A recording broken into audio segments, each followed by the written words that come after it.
ഒന്ന് രണ്ട് പേഴ്സണൽ ആവശ്യമൊക്കെ കഴിഞ്ഞതിന് ശേഷം ഞാനും ഏട്ടനും കൂടെ നേരെ ഏട്ടന് മുടി വെട്ടാനാണ് പോയിട്ടുണ്ടായിരുന്നത്.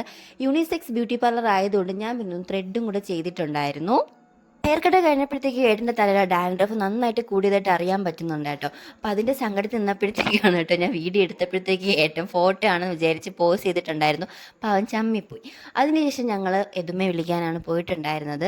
ഇന്ന് മണിക്കുട്ടിയെ വിളിക്കാൻ മണിക്കുട്ടിയുടെ അമ്മ വന്നിട്ടുണ്ട്. ഇടയ്ക്കിടയ്ക്ക് നടക്കുന്ന സംഭവമാണ് കേട്ടോ ഇത്. അതുകൊണ്ട് മണിക്കുട്ടിക്ക് ഇന്ന് ഭയങ്കര സന്തോഷമായിരിക്കും. യദുവിൻ്റെ സന്തോഷം പിന്നെ ഏട്ടൻ വിളിക്കാൻ വന്നിട്ടുള്ളത് കൊണ്ടാണ് കേട്ടോ.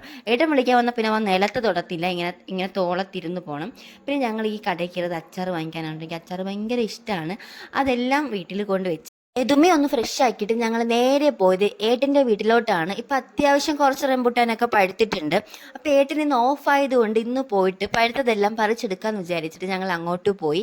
ഏട്ടൻ കഷ്ടപ്പെട്ട് മുകളിൽ കയറി എല്ലാം പറിച്ചെടുക്കുമ്പോഴത്തേക്കും ഞാനും ഇതും മത്സരം പോലെ ഇവിടെ ഇരുന്ന് ഓരോന്നോരോന്ന് കഴിച്ച് തീർക്കുകയാണ് കേട്ടോ ചെയ്തിട്ടുണ്ടായിരുന്നത്.